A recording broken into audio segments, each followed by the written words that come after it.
Welcome, ladies and gentlemen, to City College's 8th annual Premedical and Pre-Dental Fair. So we're here today with some of the top medical schools in the United States and about 600 students. So we're very excited to start to bring over some representatives. You guys can get a chance to speak to them and ask any questions that you might have. And we're going to be asking questions as well on your behalf. So our first guest is a dear friend of mine.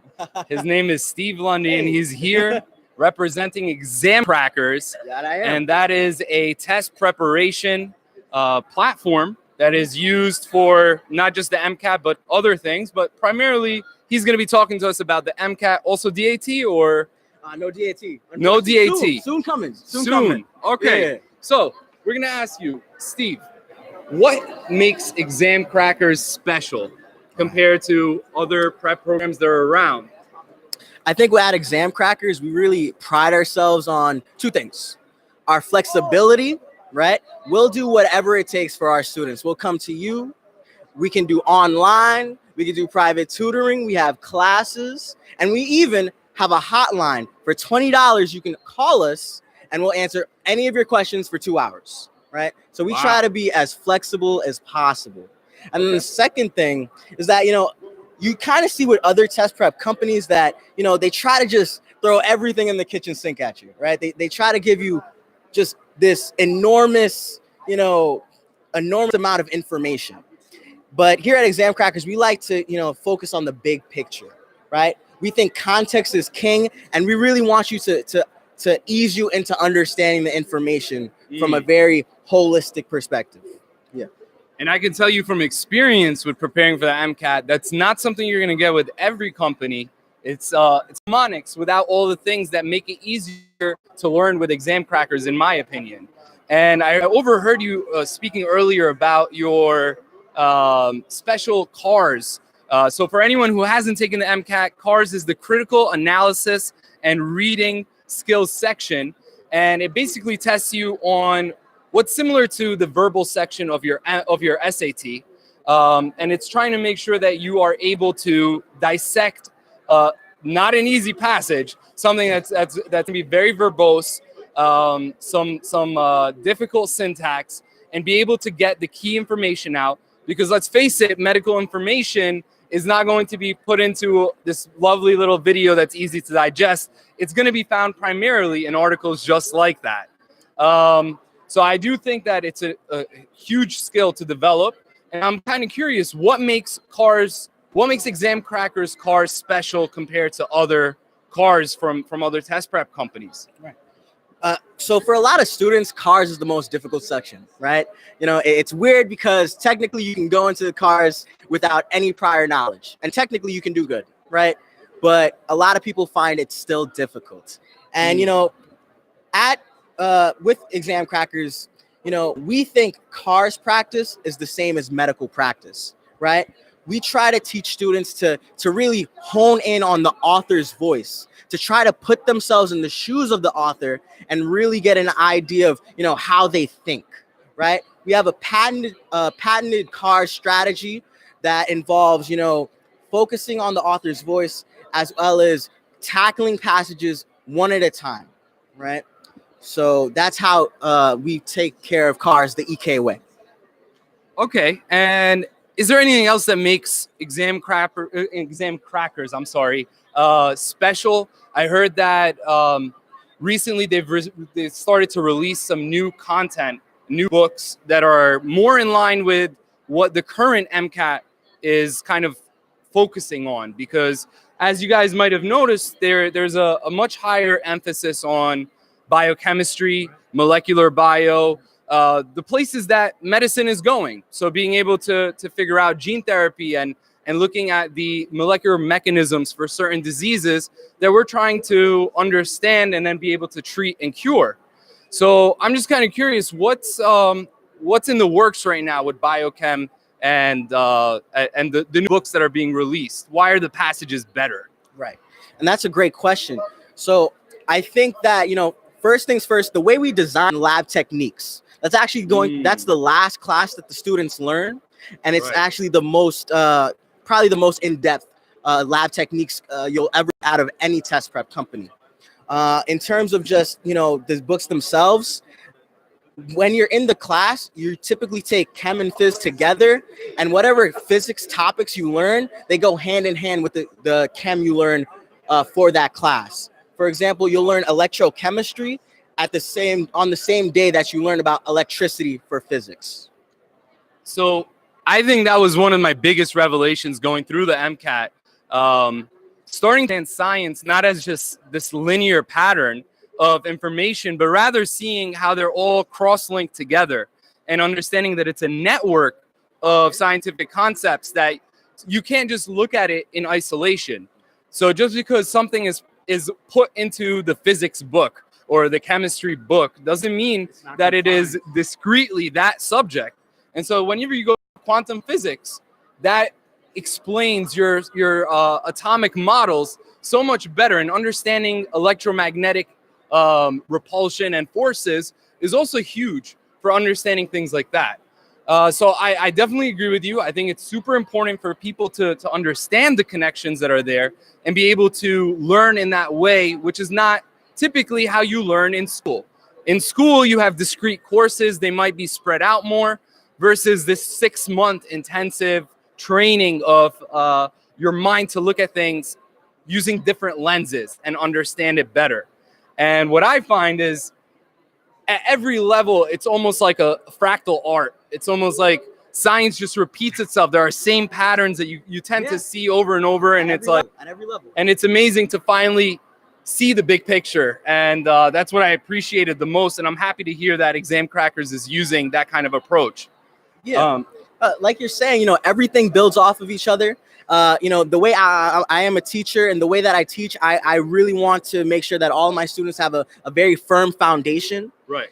So I really go all out in the intro classes for chemistry, physics, biology. And then I try to get them to see early on that everything does tie into each other, right? Physics builds into chemistry, builds into biology, which even still further builds into psychology. Absolutely. Absolutely. And so thank you so much, Stephen. Do you have any other points that you want to get across to anyone who happens to be streaming right now? If you have any other information, I'd love to hear it. Right. So, like Giorgio's been saying, the EK way is definitely a very nuanced way of test prepping, and I think that it's something that can benefit any student at any level, for any way that they want to learn for the MCAT. Awesome. Thank you so much. And how can we get in contact with you, Steve? Right. So I can be contacted through the EK website. It's examcrackers.com. And you can just contact Megan Galvin. That's the director for the Northeast Division. And you can refer to me, Stephen Lundy, directly. Stephen Lundy, director? Directly. Oh, directly. Okay. But director soon to come, I'm sure. And while I go to grab someone from Mentoring in Medicine, since you and I both went through the process of going through this wonderful program of Mentoring in Medicine, I'd love to hear your experiences about that. And I'm actually going to go try and grab one of their representatives right now. Of course. Like Giorgio so well put, I was actually also a part of Mentoring in Medicine. It's this organization based in the Bronx. A big part of it is mentorship. I remember when I first started applying to medical school, it was kind of hard to navigate through the application process, and it was very intimidating. My first time going about it, I was just, seconds from hitting that submit button. And actually one of the students in the program, actually told me to stop what I was doing because I was about to submit my application in mid-November, which to me, I thought there was no problem with, but that's a big no-no in the medical school admissions committee world. So the next time around, I kind of, learned more about, the art of applying for medical school. And I kind of slowly but surely realized that it takes a year just to plan, to come up with a plan of attack to just applying to medical school. First things first, you want to acquire all your letters of recommendation. You want to, take maybe a month or two just writing your personal statement. You want to, get your transcripts all prepared. And it really is like an entire, a monster. It's a monster of a process. Absolutely. Come on down. Hey. So we have someone from Mentoring in Medicine who also went through the medical pathway program. Even though we're not wearing the shirts, we went through it too. But we needed someone to really represent the program. So tell us a little bit about the different programs that Mentoring in Medicine has. After stating your name and the school you're from, of course. Okay. I'm sorry about that. And then I just want to get some more information about this out to the audience. Okay. So please. Okay. Hi, everyone. My name is Matilda. I attended Syracuse University. I graduated in 2017. So Mentoring in Medicine is a nonprofit organization that has multiple programs that support students from elementary school all the way to post-bac and beyond. We have multiple programs to kind of support the process of getting kids from the elementary school excited about science and exposed to science, all the way to post-bac with helping them with their MCAT process, application process, and making sure they get into the health professional school that they've been dreaming of. So we make their dreams become realities, we try to do at MIM. Some of the programs that we have for people who are in post-bac or in college or a little older are MIM Teaching Fellows, where you get to teach high school students or elementary school kids basic sciences. Or we have MPP, where it's an intensive 8-month program where you do MCAT training. You meet a lot of people who are trying to do the same thing. So it's really great. Wherever you're at in your process, there's something in Mentoring in Medicine for you. So, Matilda, before you go back to the flood of people that you have at your table, I was just wondering, what do you think makes Mentoring in Medicine special? Because for me, it was kind of like, it was more than just an educational experience. Yeah. It was kind of like a spiritual transformation and like a perspective change also, because whenever they would bring in certain guests, every time it was very thought-provoking, and it really asked you to question the way that you think about things in general and try and replace your bad habits with better habits. Right. And I was just wondering, what was the experience like for you? Yeah. Honestly, for me, it was really, how do I say this? So I think, being an African American woman in America is really hard, and being a minority is really difficult. And you face a lot of challenges, and that we can do it just as anyone else can do it. So I think for me, it gave me that hope, and it made me know that I could do this. And it was nice to be exposed to so many people that actually look like me that have made it. So I think that was really the best part for me. Absolutely. Thank you so much, Matilda. Okay. It's been a pleasure. You're welcome. And we hope that you bring some of towards us as well, so that we could get them interviewed. Thank you so much, Matilda. And so, ladies and gentlemen, we're going to try and find some more representatives to get on this live stream. We want to get as much information out to you as possible. So just give us a moment. And actually, I'm going to walk around with the camera so you can see exactly what I am up to.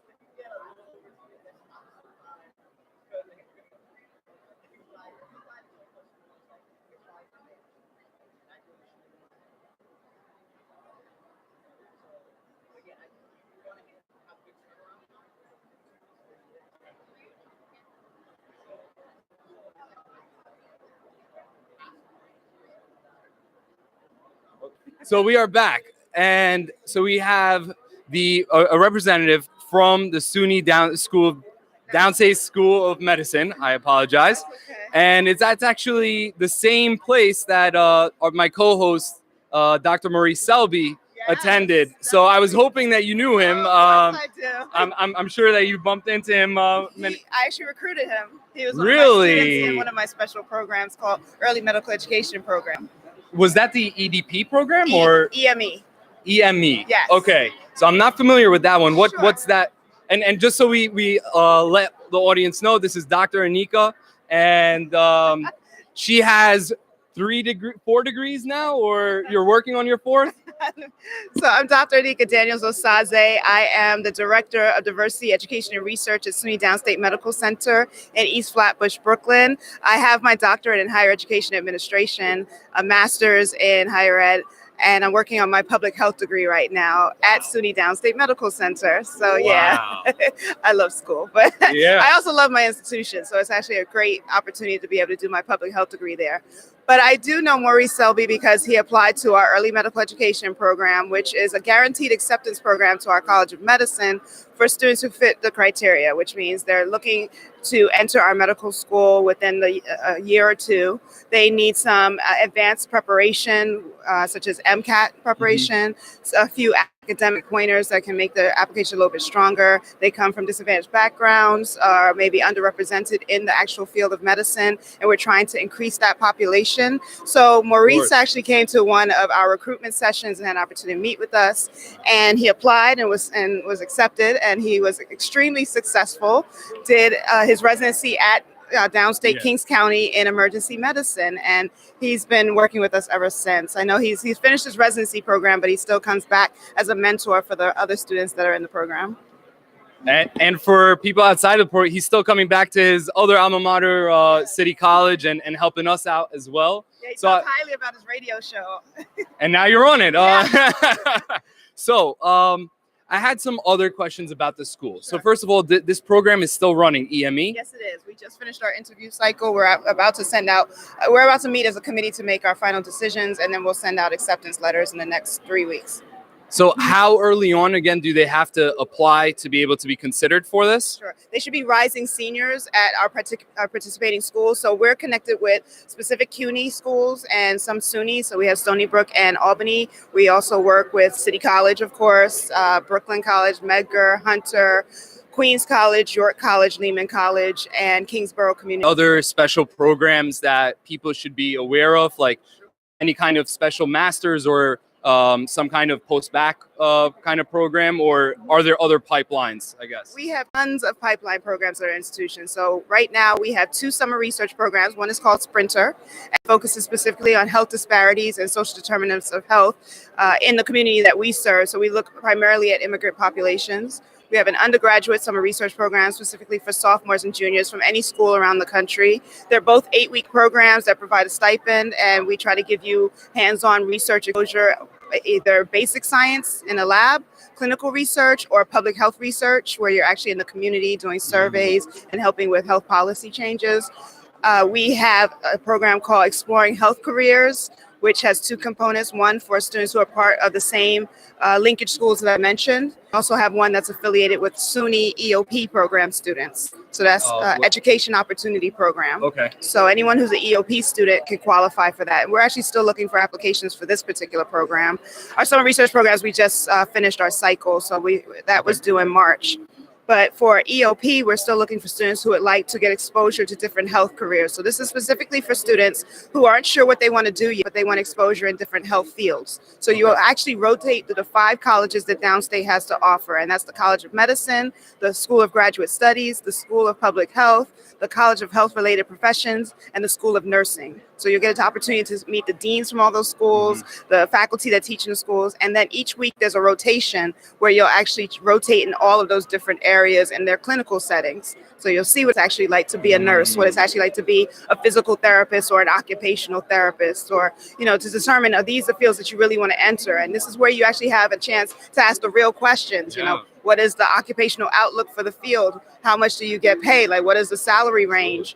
How long does it take to get a degree in the field? How many years of schooling? All of these questions can be asked in that particular program. So, we have at least 6 or 7 pipeline program initiatives. So the best way to find out more information is to visit our website. SUNY Downstate is located at www.downstate.edu.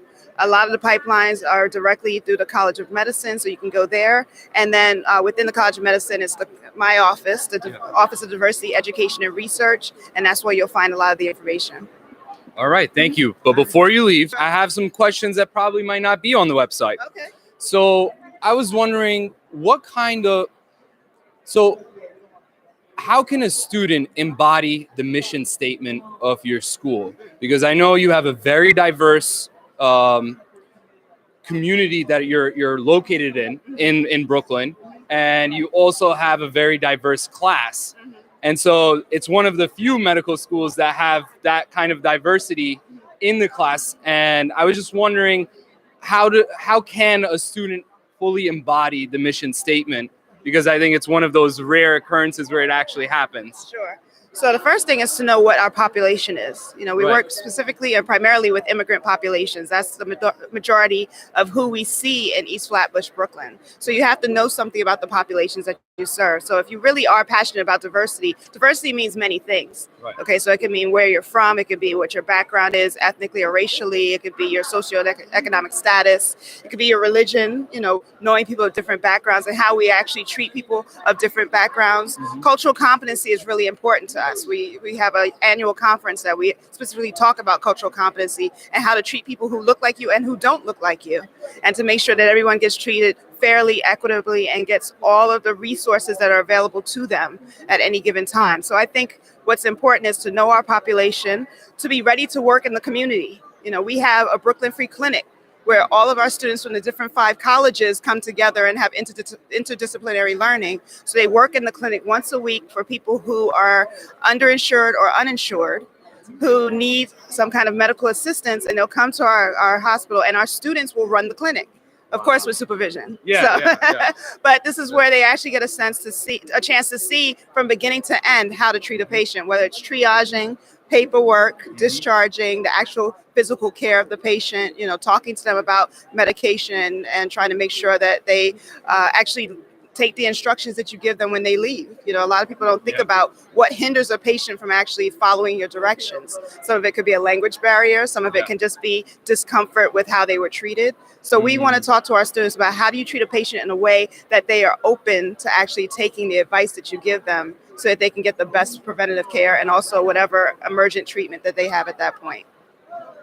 So going off of that point, that kind of piqued my curiosity. Okay. So how would you recommend a doctor to be able to approach a patient, be able to make them feel comfortable in that 10 minutes? Is it with the experience that you're able to get in a room and fully connect with a patient?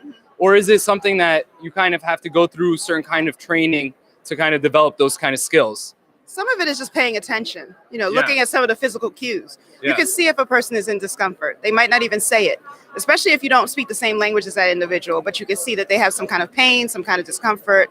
They're touching certain parts of their body, like maybe something hurts and they're focusing on that area. So, I mean, the first thing is to come in and say, good morning or good afternoon. How are you? My name is. Introducing yourself is important, and what you do and who you are. If the person doesn't speak the same language, find out what language that person speaks and find someone who can help with that translation. And, you know, it's best to find a human being who can do it as opposed to one of these special services, or, you know, just if a family member is there, try to utilize it to some extent. But, you know, you also want to find someone who has medical knowledge in the language, so it makes it easier. So we don't always just depend on the family member, but someone else who can actually get the medical message across. But some of it is also just, how are you doing today? Where does it hurt? What are you feeling right now?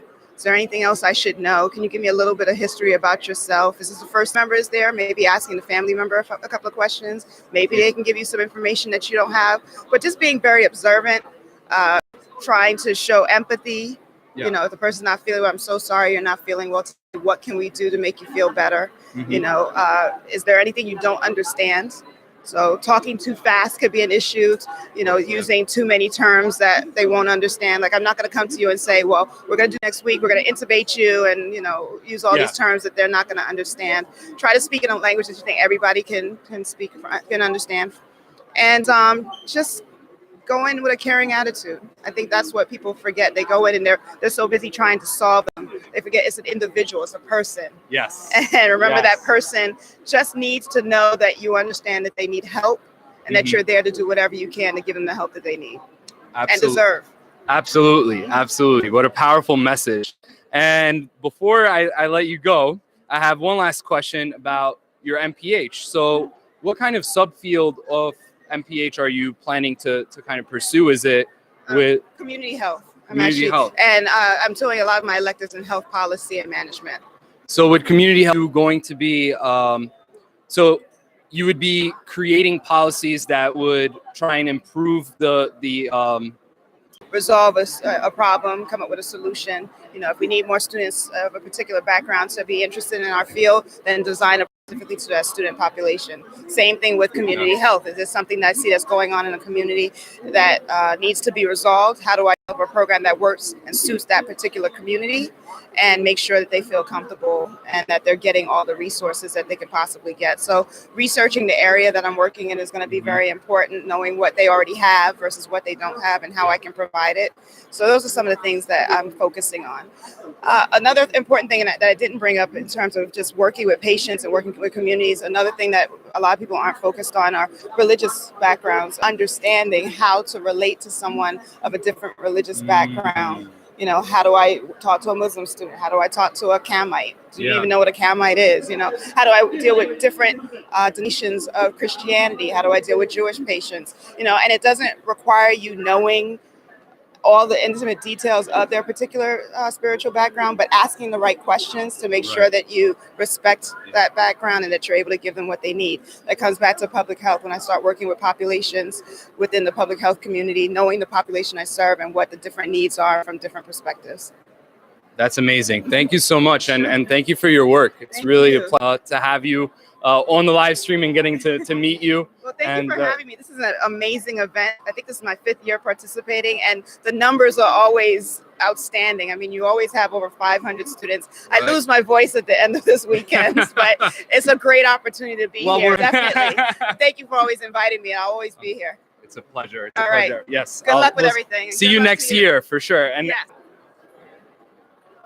So my name is Dr. Karen Jordan. I am Director of Diversity and Inclusion at Oakland University, William Beaumont School of Medicine. OUWB has been open since 2011. We're getting ready to graduate our 5th class, and I'm just excited to be back here at CCNY. It's a pleasure to have you again. I remember you from last year, and you were part of the panel discussion upstairs this year as well as last year. So we always appreciate it. And we're kind of wondering, we'll start off with the basics. Okay. What are the tenets of your teaching philosophy at the med school? So is it a certain focus on certain aspects of medicine or philosophies that you try and instill in the students? Okay. As students, we are looking to create compassionate, ethical, effective, and efficient physicians, which I think is what every institution wants to have as a part of their student body. And we are always working and striving towards making sure that when our students are supporting their community, that they're supporting with everything that they have. So they are engaged in the community and they're working well with the constituency. So how do the students do that at the school? So are there some kind of programs that are nearby or hospitals, volunteer centers that they would be utilizing, or clinics maybe? So we do have a student-run clinic Okay. that our students are a part of, and we're a part of Beaumont Health. So Beaumont Health has 3 legacy hospitals that we are affiliated with, and Beaumont Health itself recently acquired some other hospitals as well. So we've gone from actually having 3 hospitals to now 11 hospitals. Wow, that's amazing. Yeah, so that's pretty so 11 huge. teaching hospitals. 11 hospitals. That's a lot. It's pretty significant. It's pretty Okay. significant. And then, do you happen to know the number of patients that that they typically see? I know that's not something you would have on the top of your head, but no. Okay. But I will say that Beaumont Royal Oak, which is where our students do their 3rd and their 4th years, they have like some of the highest numbers for emergency medicine cases that come in. So there's lots of opportunity to learn a lot of different things with the individuals that come in. Okay, awesome. And I guess the next question I would have is it a traditional curriculum at the school, or are there other types of alternative curriculums that have become a little bit more popular now? Like, let's say the flipped classroom where people don't have to come into class, so they could watch lectures online, or problem-based learning, or things like that, where the curriculum isn't just what you would expect from, pre-K to high school, where they kind of change it around. Sure. Okay, so number one, we do want you to actually go to class. Okay? I agree with that. So that's actually really pretty important. So your being in the classroom will allow you to learn from your colleagues in the classroom, as opposed to being at home and just kind of watching the lectures. Okay, so that's the first thing. We do have both team-based learning and problem-based learning. Wow. Okay, which is, again, important to learning how to solve those problems right then and there. So being able to talk with your team to figure out if a cough is really a cough or is it more that's happening there. Okay. We also have an integrated curriculum. Okay. And so all schools, no matter where you go, you have to have your first 2 years of your basic sciences, and then your second 2 years are your clinical skills. Our students on their clinical skills in their first year. That's amazing. And the more they go into their education, the more that they're spending time at the hospital. So that by the time they get to their third year, they know how to give shots. They know how to take a history. They, for the most part, should know the lay of the land in a hospital, how to act in a hospital, because that's they're not getting important. bullied by nurses, is what you're saying. That's the hope, anyway. That's the hope. That's the hope. Okay. So that folks are feeling really comfortable being in doses. So, you know, early on, they are working with standardized patients. Early on, they are actually teaching high school students how to do things, because that part is really important. Our director of education training has a program called Medical Students as Teachers, where she's teaching them early on how to teach others about preventative medicine. Okay, these are things that are happening when you get there. So by the time you get to your third and your fourth years, you're well versed in it. It's old hat for you. That's amazing. Yeah. This is the case for both team-based and problem-based learning. Yes. And then in addition to those two options, is there a traditional curriculum as well, or those are the two main tracks that people would go through? Sure. So we also have it where it's systems-based. Okay. So you're learning whole systems, as opposed to over here, you'll learn about brain chemistry, and then maybe later on, you'll figure out, you know, the different parts of the brain. It's all kind of integrated together. Okay. So our foundational medical sciences faculty, they do, I think, a really good job of being able to do the anatomy piece, doing the biochemistry piece, then doing the processes. Okay. And it makes it easier for students to actually remember that information. Okay, because they get the full picture. They get the full picture. Brain facts that they have to try and connect later on. Correct. That makes sense. That makes sense. And so, I'm sorry, would you mind just backtracking to what's the difference between a team-based and a problem-based learning curriculum? Because I'm not aware of the difference between those two. Sure. Exactly, yeah. So in a team-based exercise, the individuals in the group will get a case, and they will actually play different parts in the case. Okay. And they'll work together to try to solve whatever the issue is. Okay. Whereas problem-based learning, they are learning from like the same lens. So in this case, if they're learning as the physician on call, for example, how would we go about solving this issue? That's amazing. I really, really like that approach. Yeah. And so I'm getting that the sense that the students have a very hands-on kind of education, which is something that's relatively new to medical education, that it's kind of geared towards kinesthetic learners as well, instead of just only the verbal learners, because most of the professors are verbal and learners, and then therefore usually teach as a verbal curriculum. No, they're actually putting their hands on it, so they're just getting very engaged and involved. Nothing like experience. And have you had the chance to see some of your students in action as a patient, or a fake patient getting some OMM done? So I have had our students give me my flu shot. Okay. So that has happened. Okay. Which, you know, I fake cry. They love that. But actually, when I was giving birth to my daughter, and I had to go to the hospital where they practice, so many of them were like, "Can we be there?" And I'm like, "No, you cannot. See me afterwards." There are boundaries. see me afterwards. But the cool thing that I've been able to experience is the fact that the doctors that I have, who are Beaumont doctors, were actually able to talk ad nauseum about some of those students that have graduated from our program. So, and that's pretty exciting for me, as well as some of my friends who have our students who are now residents who are at different hospitals. They actually give me feedback sometimes about the students as well.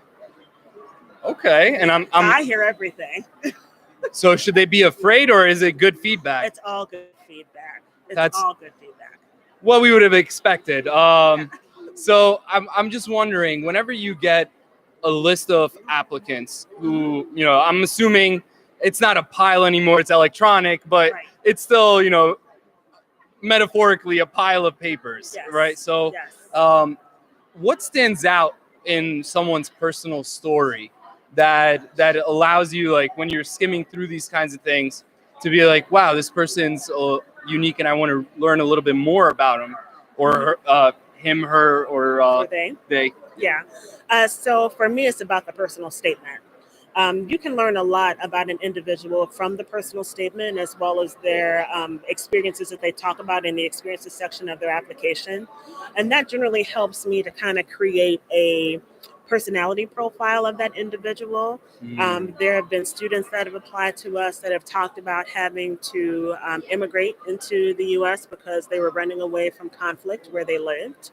I've had students talk about being a first-generation college student and dealing with the challenges that come along with doing that. I've had students that have written to us about their experiences in rural medicine and how they had to go so many miles to get assistance. And that was the thing that drove them to wanting to go into medicine. There have been students that come from a pedigree of physicians in their family, and they want to continue that work. But it was a tradition on. So it's kind of been a number of different things for students that I've seen. So many students have done work as an AMT, or they were a pharmacist at one point, or they an athlete and had something that derailed their athletic dreams, but then prompted them to really wanted to learn more about how the body worked, or they were doing nutrition before and really felt like there could be some kind of tie there with nutrition and preventative medicine or something, or stories are unique and different and just really intriguing. And I find myself really being drawn to those stories, but also trying to connect the dots from what I'm learning about in their experiences that they've written about, the kind of classes that they've taken, the activities that they've been a part of. I really try to learn as much as I can about them. I have my notebook that's out. I'm writing all the different notes about the individual so that when it comes time for me to rate that individual, I can say with sincerity that they have the intellectual curiosity that we're looking for, that they have the kind of compassion that we hope to have in an applicant, that this is someone who would stick around and would really work towards making the community a better place. And I can really speak positively towards that. That's amazing. And if you're taking that much care in selecting the applicants, I'm sure that's why you keep getting the good feedback that you keep getting. So thank you so much for coming. I really appreciate it. And thank you for participating on the panel as well. So we're going to be sending out the link to this. We're just going to grab your information. And hopefully you'll stop by for a radio show as well, a full one in the studio, rather than our makeshift studio here. And we have Dr. Maurice Selby, who would also be the co-host, and a full crew. So yeah, thank you so much again. It's been a pleasure having you, and we're gonna get your information to share with people, if you don't mind, the emails and stuff like that. Okay, thank you. We were lucky enough to grab Lawrence from NYIT, and he was actually a CCNY alumni. That's why we were able to capture him.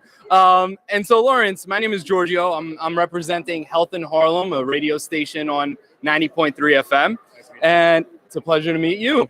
And I just had a couple of questions about NYIT, and kind of, since you went to City College, who better than you to ask about the transition from City College into NYIT and how that felt like? So it definitely is different. Medical school is a lot of work. So every student, when they go in for orientation, the faculty gives like an analogy. It's like drinking water from a fire hydrant. And that's basically what it is. You know, it's a lot of information, very short period of time, and you're just trying to absorb everything. I think graduating, having gone to City College for undergrad, it did prepare me well. Okay. For medical school. You know, the sciences were really strong. I still are really strong in this school. So I think it helped me in that sense. So is there something that you had to change about the way that you studied to be able to digest this fire hydrant of information? Definitely no procrastination. You know, we in undergrad, you know, like I'll save everything for like the last 2 weeks before the exam. You can't do that in medical school. It's like final week, but every week you're constantly studying. It's a huge change. But and did you change the way that you studied as a result of that? Like, did you start to techniques into something like, let's say, Anki cards or other types of techniques that might be able to help you get this large amount of information all out? That's the only way to go. You know, that's the only way to be successful and do well in the step. So I'm using Anki now, and I've never used it before. So what year are you in NYIT? First year. First year. Yeah.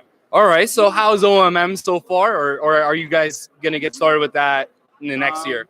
No, we do that. You know, the first week. You know, we get introduced to it. We start practicing, learning techniques, enjoy it. You know, going in, it's like, oh, it's more work, but you learn how helpful OMT actually is in diagnosing and treating patients.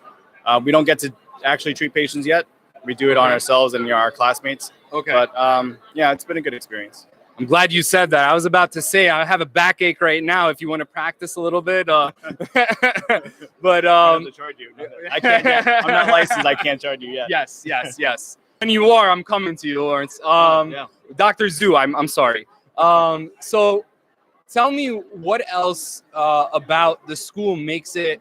Why was it your top choice? Why did you decide to go there and pursue your medical education at NYIT? I know there are other schools in New York area, and I'm from New York, so I wanted someplace close. But the moment I walked on campus, it was just welcoming and warming. You know, open base campus, kind of like City College. Right. There's a lot of green, though, a lot of trees. But when I went for the interview, I had asked people for directions. They were really willing to help guide me to where I needed to go. And also the people that interviewed me, the faculty was just amazing. You know, very warming. They acted like I was already part of the school, and I was just there for the interview. Yeah. So that kind of really changed my mind as to what school I wanted to choose. I knew that was the school. Absolutely, and I've actually visited for DO Day, and I had the same feeling, honestly, and I felt a warmth within the community, and because it's a smaller class size, I felt like that helped to really bolster the community kind of environment. And I didn't sense that it was as people weren't maliciously competing. People were competing more with themselves than they were with others. But you hear a lot of stories. You know, medical school is competitive. Some people try to, give you the wrong information. But everyone is helping each other because at the end of the day, we're all going to be physicians. Right. So the second years will help the first years, and first years within themselves. If they find a new way to study, or like Anki, I didn't know about it. They'll tell you about it. They won't withhold information. They want everyone to do well. That's awesome. Yeah. Okay, and anything else you'd like to share to sell us on NYIT for anyone in the audience who's indecisive about it at the moment? Honestly, the school sells itself when you go on campus, and DO, you have to be passionate about becoming a DO. You're learning an extra skill set. When you're doing MD and DO, at the end of the day, we're all physicians. We learn all the basic sciences. Over the top. Awesome, and I completely agree. Thank you so much for your time, Dr. Zhu, and I'll definitely be seeing you around then. Thank you. Radio, this is video, this is a little bit of both. We're live streaming it on YouTube, and we're basically trying to allow people who are online to be able to still get the same kind of experience that, asking the same kind of questions and getting that information. Sure. So let's start off with a brief introduction. So for those of us who don't know you, can you just let us know your name and the school that you're representing, the position that you hold there? Sure. So my name is Mark Berenson. I am a graduating student from New Jersey Medical School, matching into emergency medicine at New Jersey Medical School. I also work extensively with our admissions committee, doing recruitment, retention, and interviewing for the admissions committee as well. Wow. So, Dr. Berenson, what does that entail? I can't call you doctor, right? Yeah, it's close enough. Close enough. Okay. Close Okay. enough. So the answer is that what I do is I meet candidates who have been invited for an interview, and I get to sit and talk to them. I get to learn about who they are. I get to learn about what makes them special, and then I get to see what kind of fit they would be in our community. Okay. And so, what is the community culture then? I guess that would be the next segue. Fantastic question. So what I love about New Jersey Medical School is that it's really bright, really engaged, really service-driven, normal people. And that normal people is so important because what we are is a community building each other up. Nobody's tearing each other down. We're collegial, we're cooperative, and those are some of the cornerstones of what makes NJMS special. And so, how have you felt that you've been able to join that community? I mean, obviously, like you said, you've been able to pay it forward and be a part of selecting the next class of people who are going to be able to build just like you did. But I'm just wondering, was there any kind of specific experiences that you had while going through school that kind of really embody that mission statement? That's a great question. And the problem is there's no brief answer because while at New Jersey Medical School, I have done quite a lot. I've been involved, I'm graduating with distinction in medical education. I've been involved in curriculum development and implementation. I've been working a ton around the LGBTQ issues. I've also done a lot of work with our emergency medicine interest group, with direct teaching through a collaborative approach to learning medicine program designed to give underclassmen a leg up and really prepare them for the rigors of medical school. A ton of work within our diversity committees. So the answer is that there are boundless opportunities for engagement and to work with other people who are passionate.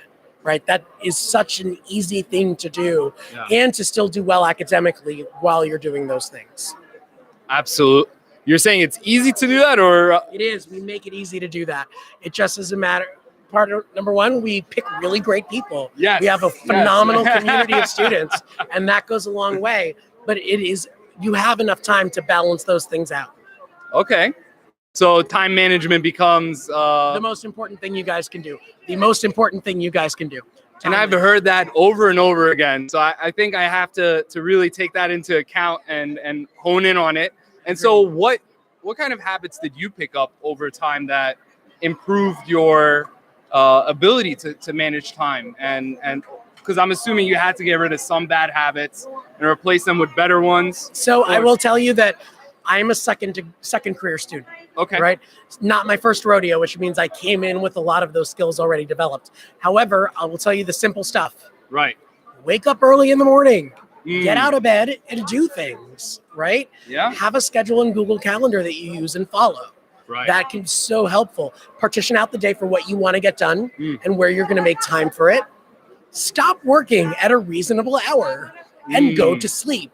And then sleep for at least 7 hours a night, right? I spent the last 4 years sleeping 8 hours a night. And let me tell you, having the energy to get a lot done depends on you treating your body well and resting. Physical exercise a couple times a week, also super important. Eating well, also super important. So it's a really holistic approach to your life that allows you to excel, I think, as a medical student.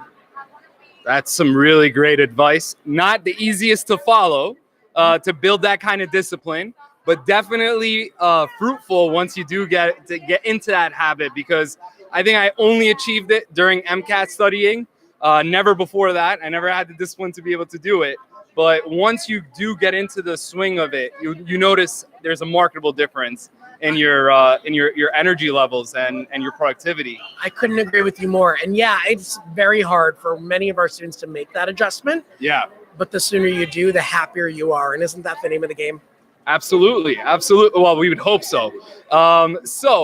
Dr. Berenson, or soon to be Dr. Berenson in a couple months. I'm just wondering, what about the curriculum really stood out to you at Rutgers? And were you attending only one location, or were you also, are there multiple locations for the medical school? Great. So I love answering this question. I was the first of the cohort of the new curriculum, which is an integrated organ systems-based curriculum. And the idea behind that is that we're taking what was disjointed classes that you would just take concurrently and making it into one longitudinal stream that builds on prior knowledge so that you're actually building a critical thinking skill set in addition to learning the subject matter. We do that through didactics. We also do that through small group discussions. We do that through classroom, problem-based learning, team-based approaches, especially with our anatomy program, and by integrating community engaged service learning and health equity and social justice as a core part of the education. So when you put that together, you have this really wonderful multimodal approach to ensuring student success, which I think is one of the things that makes Rutgers stand apart and really above many of our colleagues. There are no bad medical schools. However, there are different medical schools, and this is our approach. It works well for us, and I would encourage people who say, hey, that sounds like how I think, to strongly consider us. Now, about locations. There are 2 medical schools at Rutgers. There's Rutgers New Jersey Medical School, where I'm from in Newark, New Jersey. And there's also Rutgers Robert Wood Johnson, which is in New Brunswick. We have slightly different curriculums. We have slightly different focus areas. Both are phenomenal educations. In the preclinical years, you're at one of those 2 places. The clinical years, we each have a set of teaching hospitals. They are different. There is not crossover in those teaching hospitals. So is it because of the curriculum that they wouldn't have as much crossover because it's DO versus MD, or is it? They're both MD programs. Oh, okay. Right? So it's not a DO versus MD issue. It's really being kind to our students and making sure their clinical sites are a reasonable distance from where they are. I see. I'm sorry I misunderstood that. That's totally fine. And so when you were talking about the longitudinal approach, I'm assuming you're trying to let people know that the way that you're learning medicine, what's unique is that it's a narrative instead of discrete packages of information that you're supposed to somehow connect at a later date when you're studying for your boards. So instead you have something that's building on each other. And I'm glad to hear so many schools are starting to realize the importance of this, because I mean, that's how our memory works. We're not attuned to be able, attenuated to be able to learn information and store it for that in our long-term memory when it's that discrete and different and not interconnected in that way. I agree with you. And I think the other thing too is that we're very sensitive to differences in generational learning. Right. So some of the approaches that worked 20 years ago aren't going to work today, which is why we're constantly reevaluating our curriculum and working hard to make it better and to make it fit more for the students we have in front of us. So to what extent has technology become part of the medical education at Rutgers? Were you using any kind of computer programs throughout? Was Complete Anatomy, for instance, used? Were you doing off-site lectures, like simulated patients? I'm just wondering, what are we doing in Rutgers? All phenomenal questions. So we'll start out with our lectures, which are podcasted, so students can choose to either come to lecture, and I was somebody who showed up every day because that worked well for me and for my discipline process in terms of getting things done, hint, hint. But it's going to be different for everybody. So we do make those podcasts available. They're usually posted about 30 minutes after a lecture ends. So you're not that far behind in the day, so to speak. We also do use both some simulation and standardized patients. Another way that we integrate the use of technology is in our flipped classrooms. We have a lot of televisions you can basically port your laptop up to wirelessly and then collaboratively work on problem sets and documents that we may be putting in front of you. Other ways that we integrate technology, the use of electronic medical record with standardized patients, and we're actually looking at growing that right now in really interesting ways. I would also say that another way that we do it is by, I want to phrase this exactly right, is by using our learning management system platform as a way for students to record themselves and some of the performative aspects that we can then review, grade, and provide feedback to, and don't need to eat up as much in classroom time. So there are a number of different ways. We have a ton of resources that are available electronically, some that we provide to you. And then the other thing that it works really well for that is a lot of the question banks that students use also available online. On the anatomy question, we believe that cadaveric dissection is incredibly important for learning, and it is a staple of our education, and we have not replaced that with any adjuncts. However, we do provide some electronic documents to assist you in that cadaveric dissection. So when they are dissecting the cadavers, which are going to be human bodies for anyone who isn't following, are they what's the student to body ratio that is generally found at Rutgers? We do a 6-to-1 ratio. Wow, that's a really low number. So everyone gets a chance to be able to really get hands-on experience with it. And is it a mix of pro sections and dissections? No, we are 100% dissection. Okay. There's something that comes from the tactile sensation Yes. that integrates learning in a way that you can't get when you're just looking at something. Yeah. It's hard to pull off, but it doesn't mean it's not worthwhile. Okay. I mean, you sold us. So thank you so much, Dr. Barrington. And really, it's been a pleasure. So first of all, what's your name? Philip Orchundi, Chief Philip Orchundi. Chief Philip Orchundi. Archundi. Yes. Archundi. Yes. Okay. Nice to meet you. And are you part of the recruitment for the Armed Forces Medical Services, or specifically a brand? I am one of the Navy medical officer recruiters that were located on 26 Federal Plaza in Lower Manhattan.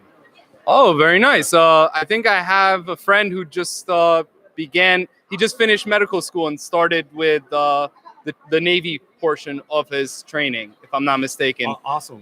Sadid Assad. I don't know if you would know him, but it doesn't ring a bell. There's 3 other recruiters, medical recruiters in our office that we all work together. Nice. So it is fairly possible that one of our recruiters is processing. That's awesome. That's I'm seeing all his pictures online, and he's going through the whole training process. And I'm just wondering, what is it like to be recruited and go through medical education as a part of the naval forces? Well, it's great. We have some really great programs. It's our health professional scholarship program, and that's kind of like our most popular. That's the true 100% scholarship. So students that need ways to pay for school, it's great. 100%. It pays all the way down to your pencils that you need to get through medical school. So it's a really good opportunity to keep kids in class and keep them in their studies, and they don't have to worry. That's one thing less thing they have to worry about going through medical school.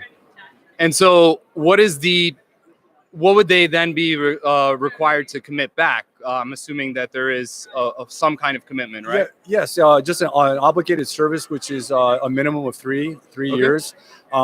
3 to 4 years, traditionally medical school is 4 years.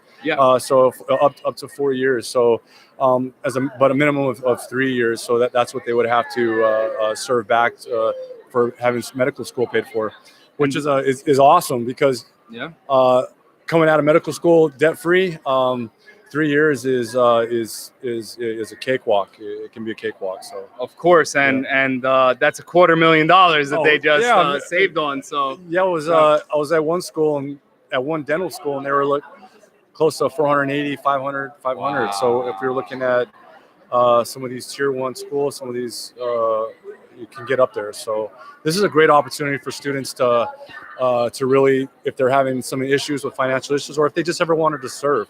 Right. If they just wanted to have that opportunity to serve, and this is a great opportunity for a way to do that. And so, from my understanding, they come on as an officer after undergoing training, and then are they mandated to go to be deployed into combat, or would they have the chance to be local or in a national base? Right. Yeah. So that's the big stigmatism of Navy doctors going straight to war, and that's not necessarily what we do. 70% of our missions in the Navy are actually humanitarian. So we do a lot of humanitarian work in the Asia Pacific region, especially right now. That's where our big humanitarian typhoons, tsunamis, hurricanes, you name it. That's basically what the Navy does.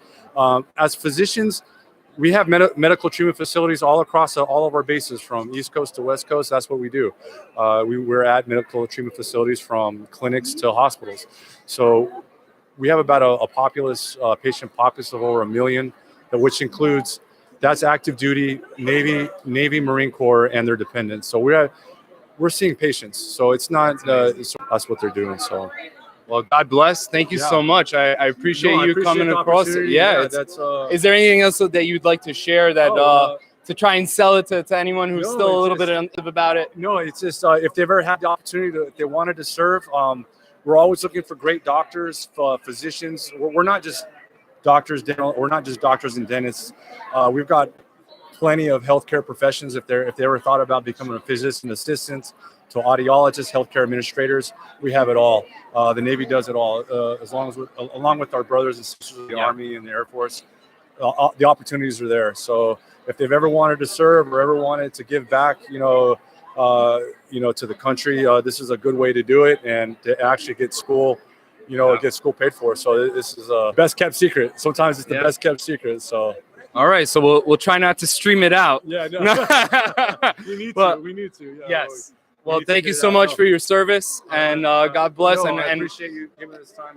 And I would like to get your information, if you don't mind, so that if anyone is interested, they would be able to contact you. Definitely, yeah. So we just have a form right here. So welcome back, ladies and gentlemen. We have a representative from the ICANN. One of the biggest things we look for are advocates. Mm-hmm. So being a physician is not just treating patients and caring for them. It's also being an advocate for patients, being an advocate for your colleagues, being an advocate for whatever you're interested in, patients, a social justice issue. That's something that Mount Sinai really cares about. And it's in our mission statement that we look for applicants who want to be physician advocates, on top of being clinicians or physician innovators, physician scientists. Advocacy is one of our biggest attributes that we look for. And so, are there any programs designed to promote this kind of advocacy, or is it something that you hope that people are innately?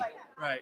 So it kind of goes both ways. We do look for it, but if it's something that you were not interested in before and you came to Mount Sinai and you got interested in it, we do have programs that support that. So one of the programs is a human rights social justice program, where you get to partake in discussions and coursework involving various social justice issues and whatever your advocacy interests are, and it's all over the world, and done research and discovered what clinical medicine is like outside of the United States.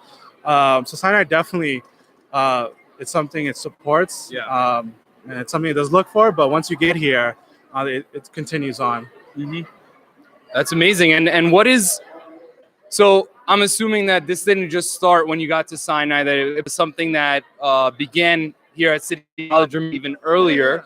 And so I was wondering, what kind of transformation did you kind of undergo? Was it something that kind of opened up new doors for you? And how did the curriculum help to do that? Right. So I think for me, a couple of my passions were mentoring, giving back to the community, giving back to my college, which is why I'm here today. This is my second time being here. It's my alma mater, and so the curriculum itself is it teaches towards medicine, but we have a bunch of student organizations that can support whatever interests. So there's student organizations such as Sinai Sibs, which is like a sibling mentorship, where other lower classmen. I'm part of an organization at Sinai called CUNY in Medicine, and since I graduated from a CUNY school, one of my missions and goals is to help CUNY students get into top schools like Mount Sinai. Give them resources, mentorship, and support. And Sinai has been very supportive in that sense, because we've been able to hold annual events at Mount Sinai and invite CUNY students to come in, and we have a panel of students and talk to them. So in that sense, it's more so the organization and the student club activity where you can really pursue your extracurricular passions. And Mount Sinai is really fully supportive of it. I love that. And so tell us a little bit about the teaching hospital and how it's like to be in that hospital system, super prestigious, well known around the world, and well regarded for its heart institute, for its doctors. I mean, my father, for instance, won't go anywhere else. He's in the system, and all of his specialists are there, and that's the sole location that he chooses to receive his health care. So what does it feel like to be in that kind of system? Do you feel like it adds pressure, or is it something where it's a community approach with that as well, where people are kind of helping each other out to improve and become more competent physicians? Yeah, definitely. So I mean, it's a very humbling, especially for me, being an immigrant coming into this country when I was 2 years old. So Mount Sinai, as a student, you get to experience various branches, not just its main campus, which is in 99th Street in Madison on the Upper East Side. So it's a great experience because you can go to Mount Sinai Elmhurst and get a very diverse patient population. You can go to downtown to Mount Sinai Beth Israel. Mount Sinai West, which has been one of my favorite places to go to.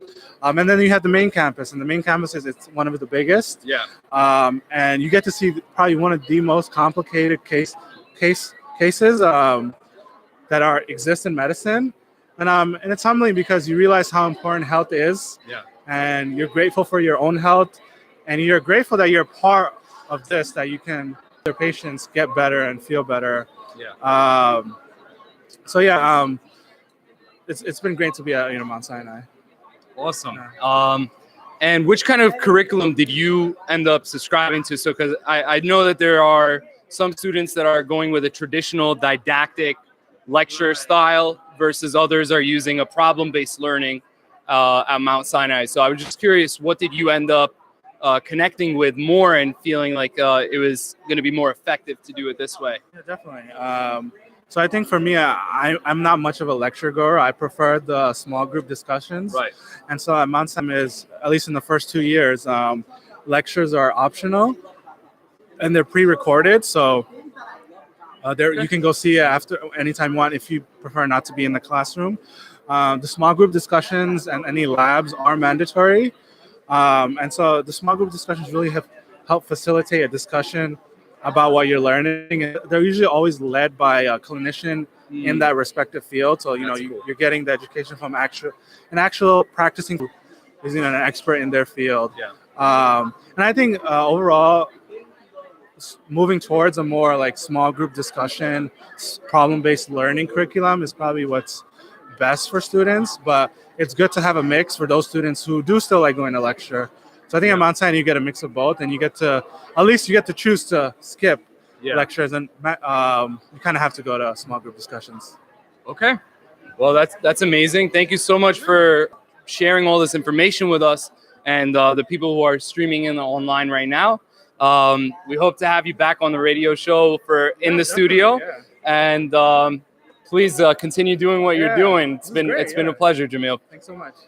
We have yet another representative from one of the top med schools in the United States. So we have Miss Lewis, who's here representing one of the DO schools, and I'm going to have her tell us a little bit about her position in the school, as well as a brief summary of what makes her school special, and hopefully she'll sell us and our audience, and we'll be applying to her school as well. Oh, you definitely will. Yeah, sure. So my name is Courtney Lewis. I'm the acting director at Burrell College of Osteopathic Medicine, which is in New Mexico, very far from here. What sets us apart really is the access to the community that we have is predominantly underrepresented, underserved, and in an area of the country that's really at need right now and has a lot of health risks and things going on that have been nationally televised, and everybody is very aware of them. So our students kind of have an unprecedented access to this community who is really involved, and they've been able to get national recognition for some of the work that they're doing with this population. So our Peds Club won National Peds Club of the Year. We have 4 members that are on the National SOMA board, including the VP and speaker, and they're getting recognized by local school boards and things like that for some of the work and mentoring that they're doing with this population. And so that is kind of our main niche. What we're looking for in applicants when they come in is evidence that they are already well suited to working with this population, that they are open to working with this population, and that they're culturally humble and culturally aware that some environmental factors can play a role in health and where they live and access to healthcare and things like that. Another thing that sets us apart is we are very hands-on. So we do standardized patients every other week. So during your first 2 years, you're going to be doing encounters a lot, and that is part of the grading. But we want to make sure that our students, when they're getting to their boards and going into third year, that they're not having issues moving a bed, something as simple as that, that you've already had encounters with difficult patients, that you've had live prostate and pelvic exams. So if you have to insert an IUD or assist in that, you're very comfortable. And there's something to be said working with a mannequin and a real human being. It's very different. So even when we're doing things like ultrasounds, we'll bring in the standardized patients, and you will be doing ultrasounds on a human being with a different body than, just a standard mannequin. We do have 7 high fidelity mannequins, but those are kind of the 2 things that I would say are really different in our curriculum and what we have going on down there. Absolutely. And so I'm just wondering, I'm from what I know about the density of medical schools and physicians in the United States, New Mexico is one of the underserved states that have a shortage of physicians. Yeah. And so do you feel that the DO students that you guys are matriculating and training have been able to meet that shortage, and do they typically stay in the state after they graduate, or is it kind of a mix of what happens after that? So that is why they started the school, is in hopes that more people would become familiar with the area and want to stay. We definitely know that since we matriculate a majority of out-of-state students, that not everybody is going to stay, but at least carry on the mission of helping where they can. Even downtown LA has a high underrepresented, underserved population in need. And so we try to matriculate students that are more about our mission to help those populations wherever they go. As far as, we haven't graduated our first class, so I don't know how many will stay. Okay. They say that they like the area and that they will stay. And our hubs are located, in Tucson, Arizona, El Paso, Texas, and New Mexico. And so we try to build relationships. They're building preceptors. They're getting residency spots in those areas. So it's more likely that they will, if you get a residency spot somewhere, get hired on and stay in the area, especially if you already have a family or kids and things like that, and you've built connections. So that is the goal. We know not everybody will make it to that point, but really it's about bringing people in with the same idea and mentality and seeing where they go with that. Fantastic. And do you think that there is something special about the teaching philosophy other than the hands-on that helps to accomplish that mission and get them to actually be retained in the area and be able to reach out into the community and make the impact that they're hoping for? I think a lot of that actually has to do with just our students that we bring in. Right. They are really dynamic. A lot of them are coming from backgrounds where it was not easy for them in the coursework. And since so much of med school curriculum is self-driven, knowing your study skills, investing that extra time, we're really proud of what they've accomplished. And they've been able to, since it is a newer school, start all of these clubs, get all of these experiences on top of all of that other curriculum that they've been doing. That it's just watching what they've been able to do in 3 years is really amazing, since they've had to establish everything kind of on their own, know. And so our curriculum is, I would say, kind of standard across the board. If you're going to any U.S. medical school, you know that their goal is to have, passing board scores, get you into residencies. That is our goal, to graduate competent physicians. We break it down system by system. I do think that is helpful instead of doing case-based. And so you'll get. It usually didactic? I'm sorry. It is. Okay. It is. Okay. So it's 4 to 6 weeks per didactic. You break it down, so you're getting all your micro, all your genetics and everything within cardio. You'll switch to renal, you'll go to neuro, and then you'll flip it and you'll get it all again. And so I think there's something to be said from doing it that way instead of jumping around or doing case-based, where you can get a really in-depth look at all of these topics as you're going. And then the ones that kind of run along the year are going to be population health, your OMM, and your clinical skills. Okay, and then our students, starting to use their OMM on the patients from that first year, or is it typically later on in their education when they're able to actually treat patients? Sure. So with OMM, it's mainly working on each other. That's how, the group learning will go. Just because your classmates are your best resource for that. They have different body types, male and female, different ages and everything like that. So you actually do learn a lot just even in lab. As far as shadowing and getting to use it, you can. We have a clinic there, so you can use it. I wouldn't say it's heavily utilized just because they're so focused on different aspects of boards. Right. When they get into their second year, that I think third year, they're definitely looking to use it. But until that point, it's just lab and something that they need to do. And they're more focused on a little bit different areas. Okay. And then how do you feel that the teaching approach prepares the students for the COMLEX, for those board exams, so that you do get the high success rate that you're looking for? Sure. So we do multiple styles of teaching. So we'll do flipped classroom, we'll do traditional lecture, everything's recorded and things like that. But on top of that, we also do different timing styles. So when you first start in school, we'll give you a little bit longer on exams, and then we get you down to where you need to be for the actual board. We also do that with our standardized patient encounters. So we'll start you at a higher time rate, and you have to go in, you'll have an encounter for 15 minutes, you get 5 minutes for your SOAP note, and then we work you down to the time that you would get on the actual step.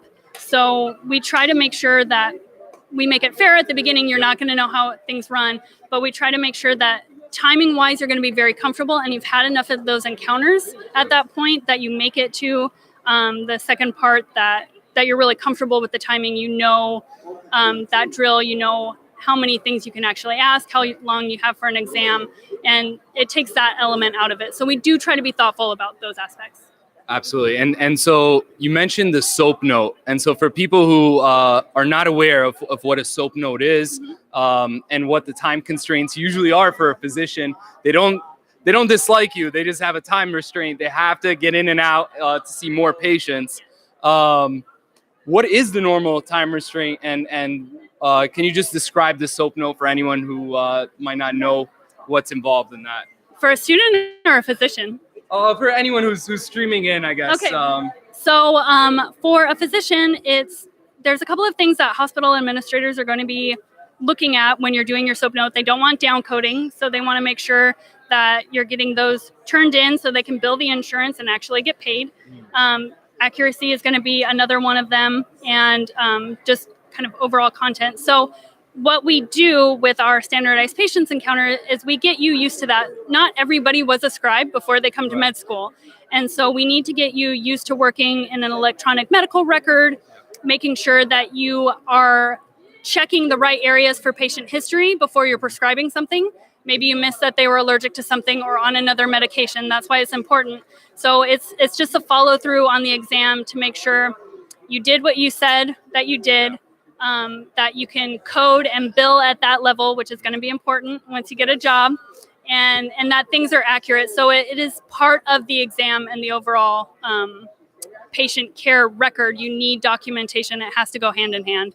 So. And how long are they supposed to walk into a room and walk out? I mean, I know some schools are aiming for 9 minutes. Right. I'm just wondering if you guys are kind of in the same realm. So yeah, we do try to work you down. I think you start at 15 minutes and then you get worked down to what you would have on the exam, which mimics honestly real life, where you wait about 30, 40 minutes to see somebody. They come in, they'll ask you a number of questions. They'll go based off of their old notes and things like that, which is kind of the SOAP note, and then be able to work through. And that's just kind of the healthcare system and mentality right now, unfortunately. And so in graduating DOs, we try to, I guess the word holistic is thrown out a lot, but we do try to dig a little bit deeper with what's going on with our patients and any kind of environmental or situational things that could be affecting their health as well. And being able to do that in a short time frame is important while still getting all of the relevant scientific healthcare medication, information. Absolutely. So that's why it makes sense that you're recruiting such a diverse pool of applicants, and so that you can be able to connect with your diverse patients. So That's awesome. Thank you so much for joining us. And if you're ever in New York City again, we'd love to have you on the radio show in the studio. Welcome back, ladies and gentlemen. We have yet another representative from one country, LECOM. And so we had the pleasure of having you at the panel discussion earlier today upstairs. And we wanted to kind of get some more questions, ask some more questions that you might not find on the website or would need some further clarification. So, for instance, I was looking at the different pathways, learning pathways that you have at LECOM, and I was wondering what is the way that a student would match with a certain pathway over another, because I noticed it seemed very Hogwarts matching hat kind of thing where it's like almost like a kind of like the match for residency where you're kind of actually the student chooses. If you apply to our Erie campus, then on your interview day you fill out a pathway selection form and you rank your preferences. At all of our other locations you don't get a choice. It's problem-based learning. So that would be at Bradenton, Florida. Okay. So all three of those will be strictly problem-based learning, which is a case-based approach to study that many people love. Yeah. If you like to work with other people and you like to solve puzzles, you're working with real cases, and this is how you learn, basically. Very little lecture. Mm-hmm. In Erie, we also have lecture discussion, and actually the majority of the students in Erie are in that pathway, probably because a lot of them didn't want to switch. Like, it's kind of scary. This is pretty important, and should I switch the way I've been learning? One thing that can help you make the decision is the description in our academic catalog on the website, which is lecom.edu, lecom.edu. And you can also come to an open house and talk to our students. I'd love to have you do that, because I think that's really a good way to talk and get it from the horse's mouth, so to speak. Absolutely, yes. So, I mean, I haven't lived it, but the best description I can give you for that problem base is we put you in a small group of 8 or 9 students with a faculty facilitator, and you only meet 6 hours a week, but you go through over 70 real medical cases in the first 2 years. Not with the same people. You're not going to be stuck with the same people for 2 years. That could be unhealthy. But after about 6 cases, they'll have a major exam, and then they switch groups and switch facilitators. Lecture discussion, you know what that is. You've been doing that since kindergarten. Yes. So teacher structured environment, and they usually test like once a week, whereas the problem base would be a more major exam, similar to the board exam actually, and that's about every 4 weeks, every 5 weeks, somewhere in there. And then the third way is directed study. That's for people who love to read. There are some students who don't get a lot out of lecture, but they can take the book and read it on their own, basically. We give them teaching modules that give them their reading assignments and very specific objectives, so they know what to focus on, basically. And they meet with a faculty advisor at least once every couple of weeks. It's not like correspondence school, really, but it is much more independent. We have a fourth way, 3-year pathway for those who have decided without a doubt they want to practice in general internal medicine or family medicine.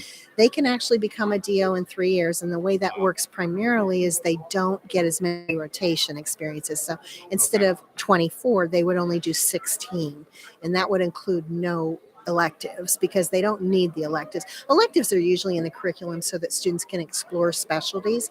You find out an awful lot about what you don't know and what you don't like and what you do like through the rotation. So nothing like experience. It's the best teacher. Absolutely. So that's a tough decision that people have to really think about. Because if a person chose what we call PCSP, primary care scholars, and then to change their mind, it'd probably end up having to repeat the whole year, and that we don't want that. Nobody wants that. We do have the lowest tuition of any private osteopathic school in the country, too. Really? Another perk, and 100% residency match rate. Great faculty. 100%? Yep. That's very impressive. high support. There's none of that cutthroat nonsense going on that I hear. Is it horror a stories pass about. fail or? No, it is graded. Okay. Yeah, you have to have at least 70% to pass. Okay. Now, if a person is struggling with anything in particular, we offer remediation and tutoring. Basically, don't give them a choice if they're not ready for their boards, because if you don't pass the first level of your boards, you cannot do your rotations. So we'll help you with that and get you over that hurdle. Okay, that makes sense. And so, is there something that's unique about your teaching philosophy that you feel better prepares students for the board exams, so that when they get to the COMLEX, they're not surprised and they've been treating patients in a way that's similar to how the board wants you to think? Well, I think it doesn't really relate to the pathway. That's something I'm asked a lot. We're always looking at that, and we have no statistical evidence to support Okay. that one pathway over another is superior. It's just important to match the learning pathway to the way you learn, what best fits your learning style. And that's kind of hard because you've never been given a choice, right? So that's why I tell people, come to open house, go to our catalog. On interview day, we give you lunch with students from the different pathways too, so they can talk to you. But it's something that you really don't need to be afraid of, the PBL. But again, think about your amount of self-discipline that you have, I guess. For myself, I'm a procrastinator. I know myself. So it's better for me to have a test every week than waiting 4 weeks and putting things off. Yes. So you have to think about those. How does your own study habit relate to it? Yeah, of course. That makes sense. And so how many locations are there currently? And 3 now. Next year, there'll be 4. Okay. So we're adding Elmira, New York, 2 in Pennsylvania, and we have 2 admissions offices. So Erie handles the northern sites, and then Bradenton, Florida is separate.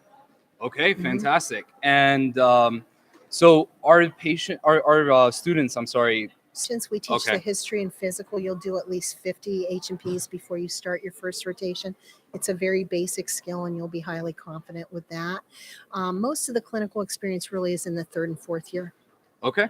And I'm sorry, one last question that I wanted to ask. So whenever you're interviewing an applicant, are there any characteristics that you tend to find predictive of future success, not just in your program, but ultimately as a physician? Communication is huge. The ability to read people and listen.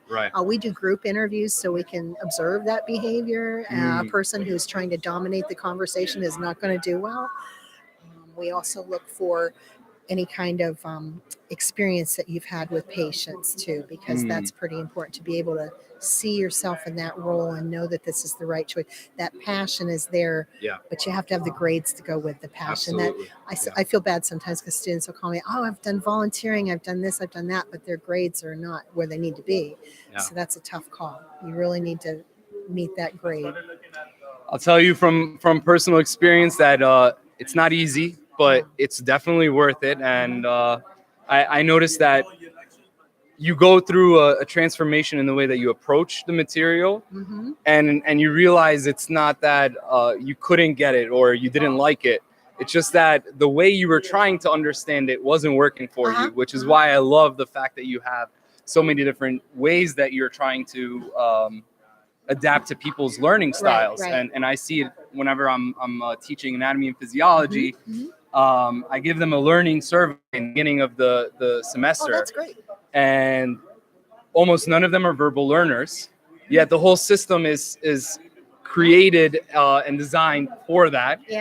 Most of them are physical and kinesthetic, and visual and kinesthetic. And so it's really great that you would be able to accommodate those people who have kinesthetic learners by providing that problem-based learning for them.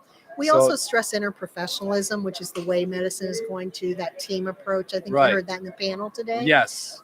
Very important for people to be able to understand the challenges that the pharmacists face. What are the challenges? And so our students, we have a dental school and a pharmacy school. Some of the times the students will get together and do projects in the community. So it's really fun as well as helpful. Yeah.